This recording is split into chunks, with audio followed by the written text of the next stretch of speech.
കേരളത്തിലൊരു ആധുനിക കേരളമാക്കി മാറ്റാൻ വേണ്ടിയിട്ട് സർക്കാർ ഭരണപ്പണി എടുത്തുകൊണ്ടിരിക്കുന്ന സമയത്താണ് ഇതുപോലെയുള്ള സംസാരങ്ങൾ വരുന്നത് എന്നുള്ളതാണ്. ഈ ആധുനിക കാലത്ത് ഈ കാലത്തിനടുത്ത ഇടതുപക്ഷം സഞ്ചരിക്കുന്നത് കാണുമ്പോൾ തന്നെ ഒരു വലിയ ആശ്വാസമുണ്ട്. കാരണം ലോകത്തെവിടെയും അങ്ങനെ ഇല്ല എന്ന്. ഒരു കാര്യം മനസ്സിലാക്കേണ്ടതെന്ന് പറയുമ്പോൾ ഇപ്പോൾ ബംഗാളിനെ കുറിച്ചിട്ടാണ് എല്ലാവരും കേരളവും ബംഗാളും തമ്മിൽ കമ്പയർ ചെയ്യാണ്. ഞാൻ ഒരു കാര്യം ചോദിക്കട്ടെ, ഈ ബംഗാളിൽ കോൺഗ്രസിന് എത്ര എം എൽ എമാരുണ്ട്? കോൺഗ്രസിന് എത്ര എം എൽ എമാരുണ്ട്? 0.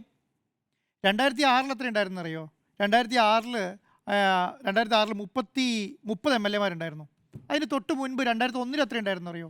50 M L എമാരുണ്ടായിരുന്നു. അപ്പോൾ ഇവർ പറയുന്നത് തുടർച്ചയായ ബംഗാൾ ഭരിച്ചതുകൊണ്ട് പോയതുകൊണ്ടെന്നല്ല പറഞ്ഞത്. അങ്ങനെയല്ല. 2006 ഇടതുപക്ഷം അധികാരത്തിൽ വരുമ്പോൾ 33 സീറ്റ് അധികം കിട്ടിയിട്ടാണ് അധികാരത്തിൽ വരുന്നത്. അത് കഴിഞ്ഞിട്ടുള്ള പ്രതിപക്ഷമില്ലേ, 2011 ഈ മമതാ ബാനർജി അധികാരത്തിൽ വരുന്ന സമയത്ത് 2006 തുടങ്ങി 2011 വരെയുള്ള ഇന്ത്യ കണ്ട ഏറ്റവും നല്ല പ്രതിപക്ഷ നേതാവാണ് മമതാ ബാനർജി. മനസ്സിലായില്ലേ? ഒരു അധികാരം പിടിക്കണമെങ്കിൽ അത്യാവശ്യം പ്രതിപക്ഷ നേതാവിൻ്റെ പണിയെങ്കിലും ഒരു പ്രതിപക്ഷ പാർട്ടിയുടെ പണിയെങ്കിലും എടുക്കണം. കേരളത്തിൽ അത് കാണുന്നുണ്ടോ? കേരളം വലിയ രീതിയിൽ പിന്നോട്ട് പോയി എന്ന് പറയുന്ന സമയത്ത് കേരളം വലിയ രീതിയിൽ പിന്നോട്ട് പോയി എന്ന് പറഞ്ഞാൽ കേരളത്തിൽ പ്രതിപക്ഷം വലിയ രീതിയിൽ പിന്നോട്ട് പോയി എന്നും കൂടിയാണ് അർത്ഥം അല്ലേ? ഇപ്പോൾ കേരളം വികസിച്ചിട്ടില്ലെങ്കിൽ അതിൻ്റെ ഉത്തരവാദിത്വം പ്രതിപക്ഷത്തിന് കൂടിയല്ലേ? പ്രതിപക്ഷ നേതാവ് പണിയെടുത്തിട്ടില്ല, പ്രതിപക്ഷ പാർട്ടികൾ പണിയെടുത്തില്ല, ആരും പണിയെടുത്തില്ല എന്നുള്ളതാണ്. അങ്ങനെയല്ല. അതാണ് പറയുന്നത്. ഞാൻ ഈ പറയുന്നത് കോൺഗ്രസിനെന്താ ബംഗാൾ 15 വർഷമായിട്ട് പിടിക്കാൻ പറ്റാത്ത? അല്ല, CPM ഇല്ലാന്നല്ല, CPM ഇല്ലാന്നല്ല ഞാൻ പറഞ്ഞത്, കോൺഗ്രസും ഇല്ലാന്ന്. കാരണം അതാണ് പറയേണ്ടത്. അവിടെ ബംഗാളിൽ കോൺഗ്രസും ഇല്ല, CPM ഇല്ല. അങ്ങനെ പറഞ്ഞാൽ മതി. അയ്യോ, ബംഗാളിൽ CPM മാത്രമേ തീർന്നു എന്നുള്ള വിചാരിക്കേണ്ട. കേരളത്തിൽ ബംഗാളിൽ 2001 60 സീറ്റ് ഉണ്ടായിരുന്ന കോൺഗ്രസ് ഇപ്പോൾ 0 അല്ലേ? അവിടെ വളർന്ന പാർട്ടി ഏതാ? അവിടെ ഒരു പാർട്ടിയും വളർന്നിട്ടില്ല. അവിടെ പാർട്ടി 65 സീറ്റിൽ മാത്രമേ BJP ഉള്ളൂ. ബാക്കി 224 സീറ്റുകൾ 225 സീറ്റിൽ തൃണമൂൽ കോൺഗ്രസ് ആണ് അവിടെ ഭരിക്കുന്നത്. അപ്പം അവിടുത്തെ ഗവൺമെൻറ്റും എന്ന് പറയുന്നത് അവിടുത്തെ ജനങ്ങളും എന്താണ്? BJP ആണ്, BJPക്ക് എതിരാണ്. അതുകൊണ്ട് അവിടെ അങ്ങനെ ഒരു ഒരുക്കം ഉണ്ടാകുന്നുള്ളത് മാത്രമേ ഉള്ളൂ. അല്ലാതെ അവരെല്ലാവരും കൂടെ BJP പോയി ചേരുന്നുണ്ടോ? കേരളത്തെ സംബന്ധിച്ചിടത്തോളം എപ്പോഴും പറയുമ്പോൾ കേൾക്കാം, അയ്യോ നിങ്ങൾ ബംഗാളാക്കരുതെന്ന് പറയുന്ന കോൺഗ്രസിന് ബംഗാളിൽ ഒരു സീറ്റ് പോലും ഇല്ലയെന്ന്. അതും കൂടെ മനസ്സിലാക്കണ്ടേ? അപ്പം ഒരർത്ഥത്തിൽ ഇങ്ങനെ പറഞ്ഞുകൊണ്ടിരിക്കുക അവിടുന്ന് സഖാക്കൾ ഇങ്ങോട്ട് വന്നിട്ടുള്ള അവിടുത്തെ സാഹചര്യം വേറെയാണെന്നേ. ബംഗാളിലെ സാഹചര്യം വേറെയാണ്, ബംഗാളിലെ ജീവിത സാഹചര്യം വേറെയാണ്. അവിടുത്തെ ആലോഹിര വരുമാനം നിങ്ങൾ എടുത്തു നോക്കൂ. അവിടെ സാധാരണക്കാരാണ്. അവർക്ക് ഇങ്ങനെ നമ്മൾ കേരളത്തിൽ ഗൾഫിൽ നിന്ന് പോയും യൂറോപ്പിൽ പോയും പിന്നെ UK പോയും പിന്നെ വിദേശികൾ പൈസ ഉണ്ടാക്കി പണം ഉണ്ടാക്കി കൊണ്ടുവന്നിട്ടില്ല. അവരുടെ സ്ഥലം എന്ന് പറയുന്നത് കേരളമാണ്. അവർ ഇന്ത്യയുമായി ബന്ധപ്പെട്ട് നിന്നിട്ടുള്ളൂ. അവിടുത്തെ വിദ്യാഭ്യാസ സംവിധാനം വളരെ താഴെയാണ്. ഇതൊക്കെ മനസ്സിലാക്കാതെ വെറുതെ എന്തോ കേരളം ബംഗാളാക്കുന്നു. ഇന്ത്യയിൽ ഇത്രയധികം വികസനം വന്നൊരു സംസ്ഥാനം ഇല്ലാന്ന് കേരളം പോലെ വികസനം ഇല്ല. കേരളം പോലെ ഈ 10 വർഷം അല്ല, ഈ പറയുമ്പോൾ എന്താ ചെയ്യണ്ടേ? 10 വർഷം കേരളത്തിൽ എന്താ സംഭവിച്ചെന്നല്ല പറയേണ്ടത്. എന്ത് നഷ്ടമാണ് ഇത്? അല്ല, അതുകൊണ്ട് തന്നെ പറഞ്ഞു, കോൺഗ്രസ്സുകാരൻ അല്ലാത്തതുകൊണ്ട് തന്നെ പറയുന്നത്. എന്ത് പറഞ്ഞാലും ഇത് കേട്ടോണ്ടിരിക്കേണ്ട അർത്ഥമൊന്നുമില്ലല്ലോ. സച്ചിദാനന്ദ മാഷ് ബഹുമാനിക്കുന്ന ആളാണ്, നല്ല ആളാണ്, ഈ പറയുന്ന നാടക അക്കാദമീൻ്റെ തലപ്പത്തിരിക്കുന്ന ആളാണ്, ഒക്കെ ശരിയാണ്. പക്ഷേ കേരളത്തിൽ രാഷ്ട്രീയം വേണ്ട, ഇടതുപക്ഷം മുഴുവൻ രാഷ്ട്രീയം പൂട്ടിക്കേണ്ടി വീട്ടിലിരുന്നോളൂ. നിങ്ങൾ ആരും ഇലക്ഷനിൽ മത്സരിക്കേണ്ട. നിങ്ങൾ ഇനി തോക്കാൻ വേണ്ടിയാണ് പിന്നെ എന്ത് ഒരു രാഷ്ട്രീയ പാർട്ടി എന്താണ് ചെയ്യേണ്ടത്? എന്താ ചെയ്യേണ്ടത്? അപ്പോൾ കേരളത്തെ സംബന്ധിച്ചിടത്തോളം കേരളത്തിൽ ഇത്രയും നല്ല ഭരണം കാഴ്ചവെച്ച് കഴിഞ്ഞ് 10 വർഷം അല്ലേ? ഇവിടെ ഓക്കി ഉണ്ടായിരുന്നു, ഇവിടെ പിന്നെ വെള്ളപ്പൊക്കം ഉണ്ടായിരുന്നു, ഇവിടെ കോവിഡ് വന്നു, ഇവിടെ നിപ്പ വന്നു. ഈ സ്ഥലങ്ങളെല്ലാം പിടിച്ചു നിന്ന കേരളം ഇന്ത്യയിലെ ഏറ്റവും നല്ല വികസിത കേരളമായി മാറി ഇല്ലേ? ഇത്രയും വികസനം കൊണ്ടുവന്ന സമയം വേറെയുണ്ടോ? ഇത്രയും വികസനം മുന്നോട്ട് കൊണ്ടത് എങ്ങനെയാണ്? ഇതൊക്കെ മനസ്സിലാക്കിയിട്ട് വേണ്ട പറയാൻ വേണ്ടിയിട്ട്. ഇടതുപക്ഷം വേണ്ട എന്ന് പറയുന്നതിൻ്റെ യോജിപ്പ് എന്താ? ഇന്ത്യയിൽ ഏറ്റവും കൂടുതൽ സമരം നടത്തിയ പാർട്ടി ഏതാണെന്നറിയാം? അടുത്ത കാലത്ത് ഏറ്റവും വലിയ സമരം ഏതാ ഇന്ത്യയിൽ? BJPക്കെതിരെ ഏറ്റവും വലിയ സമരം പാർട്ടി ഏത് സമരം? കർഷക സമരമല്ലേ? കർഷക സമരത്തിൻ്റെ നേതൃത്വം ഏതാണ്ടായിരുന്നത് ഇടതുപക്ഷമാണ്.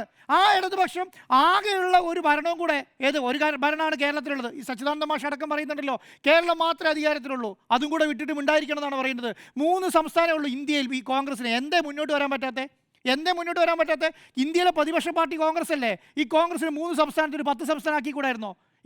ഈ പറയുന്ന ത്രിപുരയും ഈ പറയുന്ന ബംഗാളും കോൺഗ്രസിന് പിടിച്ചെടുത്തുകൂടായിരുന്നോ? ഈ പറയുന്ന തെലങ്കാനയും കർണാടകയും ഈ പറഞ്ഞ ഹിമാചൽ പ്രദേശും മാത്രമേ ഒതുക്കേണ്ട കാര്യമുണ്ടോ? ബാക്കിയുള്ള സംസ്ഥാനത്ത് എന്താ മുന്നോട്ട് വരാൻ പറ്റാത്തത്? അപ്പോൾ പറയേണ്ടത് എന്താണ്?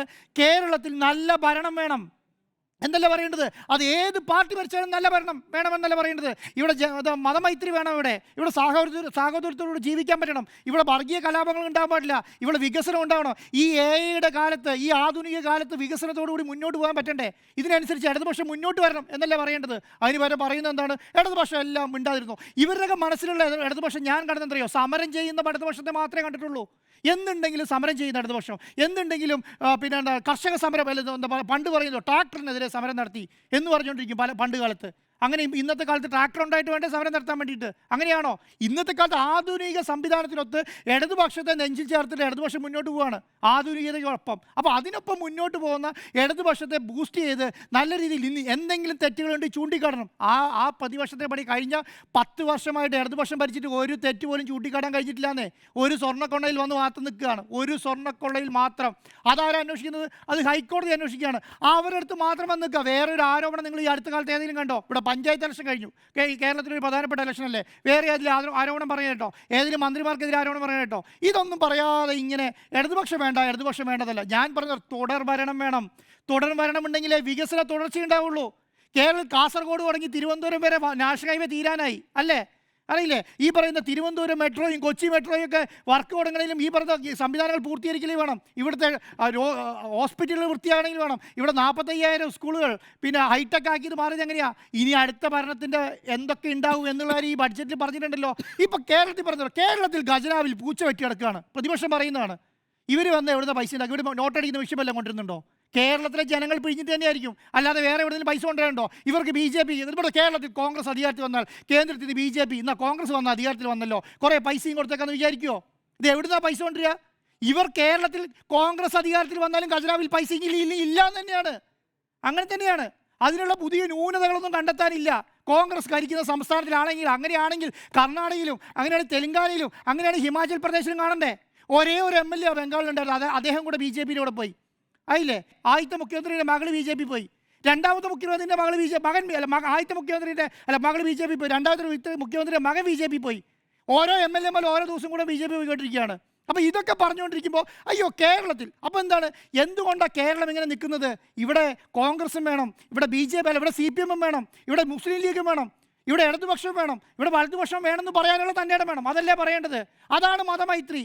അതാണ് പിണറായി വിജയൻ പറഞ്ഞത്. കഴിഞ്ഞ 10 വർഷമായിട്ട് ഇവിടെ ഒരു വർഗീയ ലഹള ഉണ്ടായിട്ടില്ല, ഇവിടെ ഒരു സഭയുടെ അതിപ്രസരം ഉണ്ടായിട്ടില്ല, ഇവിടെ ഒരു NSSൻ്റെ അതിപ്രസരം ഉണ്ടായിട്ടില്ല, ഇവിടെ SNDPയുടെ അതിപ്രസരം ഉണ്ടായിട്ടില്ല, ഇവിടെ ഒരു മുസ്ലിം ലീഗിൻ്റെ അതിപ്രസരം ഉണ്ടായിട്ടില്ല. എന്തുകൊണ്ടാണ്? ഇവിടെ മതമേലധ്യക്ഷന്മാർക്ക് ഭരിക്കാനുള്ള സംവിധാനം ഉണ്ടായിട്ടില്ല. അങ്ങനെയാണോ മുൻകാലത്തുണ്ടായിരുന്നത്? അങ്ങനെയാണ് മുൻകാലത്തുണ്ടായിരുന്നത്. ഓരോ സമയങ്ങളിൽ ഓരോ ശൈലികളനുസരിച്ച് നല്ല ഭരണാധികാരികൾ വരുമ്പോൾ നിൽക്കുന്നതാണ്. നിങ്ങൾക്ക് ആർക്കെങ്കിലും മമതാ ബാനർജീൻ്റെ ഭരണത്തെക്കുറിച്ച് മോശം അഭിപ്രായമുണ്ടോ? അവർ BJPക്കെതിരെ ഫൈറ്റ് ചെയ്യുന്നതിനെതിരെ ആരെങ്കിലും മോശം പറയുന്നുണ്ടോ? ആ ജനങ്ങൾക്ക് വേണ്ടതാണ്. അതാണ് ഞാൻ പറയുന്നത്. ചില നേതാക്കന്മാർ ആ നേതാക്കന്മാരുടെ ഗ്രേസിൽ മുന്നോട്ട് പോകും. ബംഗാളിൽ അതാണ് നടക്കുന്നത്. നിങ്ങൾ തമിഴ്നാട്ടിൽ കണ്ടില്ല, ജയലളിതയുള്ള കാലത്ത് അവിടെ തുടർഭരണം ഉണ്ടായിരുന്നല്ലോ. അങ്ങനെയാണ്. ഒരു മിനിറ്റ്, ആ നേതാക്കന്മാർ ആ ജയലളിത ഉണ്ടായിരുന്ന സമയത്ത് ജയലളിതയുടെ ഗ്രേസിൽ മുന്നോട്ട് പോകുന്നുണ്ട്. പ്രധാനപ്പെട്ട പ്രതിപക്ഷ പാർട്ടി വെസ്റ്റ് ബംഗാളിൽ BJP ആണ്. അല്ല ആയിക്കോട്ടെ, കോൺഗ്രസിൽ വളർന്നു ഒന്നുകൂടെ. അയ്യോ CPM മാത്രം ബംഗാളിൽ വളരണം, കോൺഗ്രസ് വളരണ്ട. കോൺഗ്രസ് വളരണ്ടെന്നാണ് പറയുന്നത്. അല്ല CPMന്റെ കാര്യം, ഞാൻ കോൺഗ്രസിന്റെ കാര്യം പറയുന്നത്. അല്ല നിങ്ങൾക്ക് BJP CPMന്റെ കാര്യം പറയുന്നത്, ഞാൻ കോൺഗ്രസിന്റെ പറയുന്നത്. ബംഗാളിൽ കോൺഗ്രസ് വളരണ്ടേ, ത്രിപുരയിൽ കോൺഗ്രസ് വളരണ്ടേ, മഹാരാഷ്ട്രയിൽ കോൺഗ്രസ് വരണ്ടേ, ഗുജറാത്തിൽ കോൺഗ്രസ് വരണ്ടേ, UPയിൽ വളരണ്ടേ, മഹാരാഷ്ട്ര എവിടെ വളരണ്ടാത്ത? എല്ലായിടത്തും കോൺഗ്രസ് വളരണം.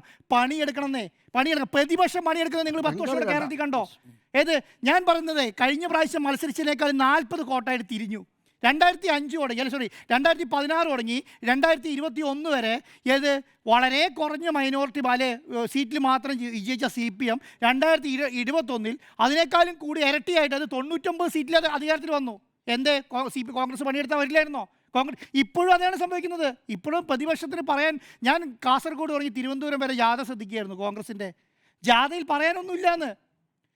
ജാഥയിൽ കോൺഗ്രസിനെതിരെ പറയാനൊന്നും കാണുന്നില്ല, വാർത്ത കാണുന്നില്ല. ഒന്ന് ആലോചിച്ച് നോക്ക്, ഒന്നും പറയുന്നില്ല. ആകെ സ്വർണ്ണക്കൊള്ള പറഞ്ഞോണ്ടിരിക്കുക. രാവിലെ പത്രസമ്മേളനം നടക്കുമ്പോൾ സ്വർണ്ണക്കൊള്ള, ഉച്ചയ്ക്ക് പത്രസമ്മേളനം സ്വർണ്ണക്കൊള്ള, വൈകുന്നേരം പത്രസമ്മേളനം നമുക്ക് സ്വർണ്ണക്കൊള്ള. വേറെ അഴിമതി ആരോപണങ്ങൾ പറയട്ടെ, അഴിമതി ആരോപണങ്ങൾ പറയണ്ടേ? 10 വർഷം ഏകദേശം 44 മന്ത്രിമാരുണ്ടായിരുന്നല്ലോ. ഈ 44 മന്ത്രിമാർക്കെതിരെ ഒരാൾക്കെതിരെ ആരോപണം പറയണ്ടേ? ഇതുവരെ പറയാൻ കഴിഞ്ഞില്ല. വികസനത്തെക്കുറിച്ച് പറയുന്നില്ലല്ലോ. ഈ കേന്ദ്രത്തിനെതിരെ എത്ര സമരം നടത്തി കോൺഗ്രസ് കേരളത്തിൽ? മനസ്സിലായോ? കേന്ദ്രം പണം തരുന്നില്ല എന്ന് പറഞ്ഞിട്ട് എത്ര സമരം നടത്തി? വർഗീയതയ്ക്ക് എത്ര സമരം നടത്തി കേരളത്തിൽ? ഈ പറയുന്ന ഗവർണറുടെ വീട്ടിലേക്ക് എത്ര സമരം നടത്തി കോൺഗ്രസ്? നടത്തിയോ? ഇതോ ഒക്കെ പറയുമ്പോൾ എന്താണ് ശരിയോ? അപ്പോൾ പറയുമ്പോൾ ബംഗാൾ കേരളം ബംഗാളിൽ കോൺഗ്രസ് പിന്നെ CPM ഭരിച്ചിട്ടുണ്ട്, ഇല്ല എന്ന് പറയുന്നില്ല. അതൊരു വേറെ ലെഗസിയിൽ വന്ന മാറ്റമാണ്. അതുപോലെ തന്നെയാണ് ഇവിടെ മാറിയിട്ടുള്ളത്. അന്ന് കോൺഗ്രസ് താഴെ പോയിട്ടുണ്ട്. 60 സീറ്റ് ഉണ്ടായിരുന്ന കോൺഗ്രസ് 0ലേക്ക് വന്നു. ഇപ്പോൾ ഒരു സീറ്റ് പോലും എടുക്കാൻ പറ്റിയില്ല. ഒരു സീറ്റാണ് ആകെ ജയിച്ചു വന്നത്. ആ സീറ്റും കൂടെ BJPയിലേക്ക് പോയി എന്നുള്ളതാണ്. അപ്പം തുടർ ഭരണം വേണം എന്നുള്ളതാണ്. കേരളത്തിൽ തുടർ ഭരണം ഉണ്ടെങ്കിൽ വികസനം ഉണ്ടാവും. IT പാർക്കുകൾ വികസിക്കുന്നുണ്ട്. എന്തൊക്കെ വികസനങ്ങളാണ് കേരളത്തിൽ കാണുന്നത്? 44,000 കിലോമീറ്ററാണ് കേരളത്തിൽ പുതിയ റോഡുകൾ വന്നത്. 44,000 കിലോമീറ്റർ. അതുവരെ കിഫ്ബിയുടെ നേതൃത്വത്തിലാണ്. കിഫ്ബി പോലെ ഒരു പദ്ധതി ഇന്ത്യയിൽ ഏതെങ്കിലും സംസ്ഥാനത്തുണ്ടോ? ഇന്ത്യയിൽ 1 ലക്ഷം കോടി രൂപയുടെ അടിസ്ഥാന വികസനത്തിന് വേണ്ടി മാറ്റിവെക്കാൻ സർക്കാരിന് വേണ്ടി പറഞ്ഞ ഒരു മിനിറ്റ് നിങ്ങൾ കൺക്ലൂഡ് ചെയ്യുമ്പോൾ ഒരു കാര്യം, തുടർഭരണം ആപത്തോ എന്ന ചോദ്യത്തിൽ തുടർഭരണം പാടില്ല എന്ന വാചകം അത് ആ രൂപത്തിൽ പറഞ്ഞതിനെ മാത്രമാണ് ഞാൻ വിമർശിച്ചത്. ഈ പറഞ്ഞതുപോലെ ഇപ്പോൾ നമ്മൾ സ്വർഗത്തിലാണ് ജീവിക്കുന്ന രൂപത്തിൽ ഞാൻ പറഞ്ഞില്ല. ഇവിടെ സ്വർഗം കുറച്ചു സ്വർഗമായിട്ട് കേട്ടോണ്ടിരിക്കുകയായിരുന്നു. അതുകൊണ്ട് ഞാൻ അതിനോട് മാത്രമല്ല സ്മൃതിയുടെ അഭിപ്രായത്തിൽ UDFന്റെ കാലത്തായിരുന്നു സ്വർഗം. ഞാൻ അങ്ങനെ പറഞ്ഞില്ലല്ലോ. സർക്കാരുമായി ബന്ധപ്പെട്ട ഭരണവുമായി ബന്ധപ്പെട്ട നിരവധി വിമർശനങ്ങളുണ്ട് എന്ന് മാത്രമേ ഞാൻ പറഞ്ഞു. വിമർശനങ്ങൾ സ്വാഭാവികമാണ്. പക്ഷേ എപ്പോഴും ഇവിടെ സ്വർഗം രാജ്യത്താണ് ഇപ്പോൾ സർക്കാരിനേക്കാൾ മികച്ച സർക്കാരായിരിക്കും വരാൻ പോകുന്നത് കരുതി ഒരു വോട്ട് കൊടുക്കാൻ നമ്മുടെ മുമ്പിൽ ഓപ്ഷൻ ഇല്ല എന്ന് മാത്രമേ എനിക്ക് പറയാം. എനിക്ക് അങ്ങനെ അഭിപ്രായമില്ല. പിന്നെ ഏത് സർക്കാരിനെ ഒരു കോൺഗ്രസ് സർക്കാരിനെ കുറിച്ച് പറഞ്ഞു. 10 കൊല്ലം കൊണ്ടാണ് കേരളം ഉണ്ടായതെന്ന് അങ്ങേക്ക് പറയാം, പക്ഷേ എനിക്ക് അങ്ങനെ അഭിപ്രായമില്ല. അത്രേ ഉള്ളൂ. ആയിക്കോട്ടെ. പക്ഷേ എനിക്ക് വളരെ സിമ്പിൾ സിമ്പിൾ ആയിട്ടൊരു ചോദ്യമുണ്ട് സ്മൃതിയുടെ ഒറ്റ ചോദ്യമേ ഉള്ളൂ.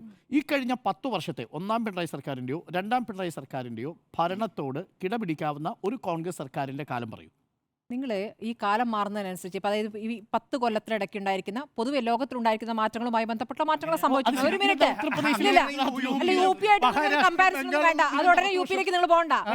നിങ്ങൾ UPയിലെ മുഖ്യമന്ത്രി ക്ഷണിച്ചാൽ മതി പല കാര്യങ്ങൾക്കും. UP മുഖ്യമന്ത്രി ക്ഷണിച്ചാൽ മതി. കൊണ്ട് കർണാടകയിലെ വികസനവുമായി ബന്ധപ്പെട്ട് ഇവിടുത്തെ കേരളത്തിൽ എത്ര വിദ്യാർത്ഥികൾ അവിടെ പോയി പഠിക്കുന്നത്, ബാംഗ്ലൂരിൽ പോയി ജോലി ചെയ്യുന്നത്. ഒറ്റ മിനിറ്റ്, ആരോഗ്യ വകുപ്പുമായി ബന്ധപ്പെട്ട് മെഡിക്കൽ കോളേജുകളുമായി ബന്ധപ്പെട്ടും ദിവസവും നമുക്ക് മെഡിക്കൽ കോളേജിലെ വീഴ്ചയും അല്ലെങ്കിൽ മെഡിക്കൽ കോളേജ് ഡോക്ടർമാരുടെ ശമ്പളവുമായി ബന്ധപ്പെട്ട് അവർ സമരത്തിലേക്ക് പോകുന്ന അടക്കമുള്ള വാർത്തകൾ നമ്മൾ കൊടുത്തുകൊണ്ടിരിക്കുമ്പോൾ ഞങ്ങൾ ഇപ്പോഴും ഇതാ സ്വർഗത്തിലാണ്. അടുത്ത കെട്ടിടം ഇതാ ഉദ്ഘാടനം ചെയ്തു. ഭരണം അവസാനിക്കാൻ 3 മാസം നമ്മൾ അടുത്ത കെട്ടിടം ഉദ്ഘാടനം ചെയ്തു.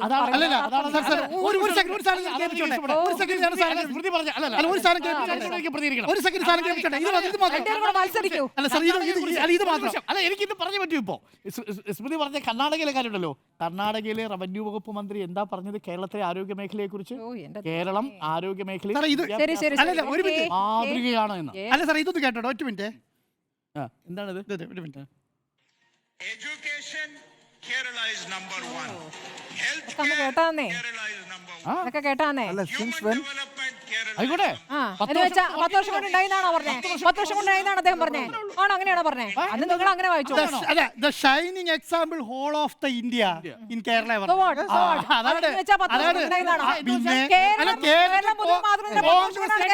കോൺഗ്രസിന്റെ മന്ത്രി കേരളത്തിൽ സംസാരിക്കൂ. ഞാനിതല്ല സംസാരിക്കുന്നത്. ഞാനില്ല. ഇൻഡെക്സും ആരോഗ്യ മേഖലയിലെ ഇൻഡെക്സും കൂടി ചർച്ച ചെയ്യാം, കമ്പാരിസൺ ചെയ്യാം, ഡ്രോപ്പ് ഔട്ട് റേറ്റ് ചർച്ച ചെയ്യാം, സ്കൂളിലെ പുസ്തകം കൊടുത്തത് ചർച്ച ചെയ്യാം, ക്ലാസ് മുറികൾ സ്മാർട്ട് ടെക് ആയതും ഹൈടെക് ആയതും ചർച്ച ചെയ്യാം. പറഞ്ഞല്ലോ കുറച്ചേറെ ബോറടിക്കുന്നു. അതാണ് പ്രശ്നം. കണക്കുകൾ വരുമ്പോൾ ബോറടിക്കാത്ത വിഷയം എന്താ? സ്വർണ്ണക്കൊള്ള CPM പത്മകുമാർ, സ്വർണ്ണക്കൊള്ള CPM പത്മകുമാർ, അടൂർ പ്രകാശും ആന്റോ ആന്റണി മിണ്ടൂല, പിന്നെ ഇടയ്ക്ക് കുഞ്ഞികൃഷ്ണൻ.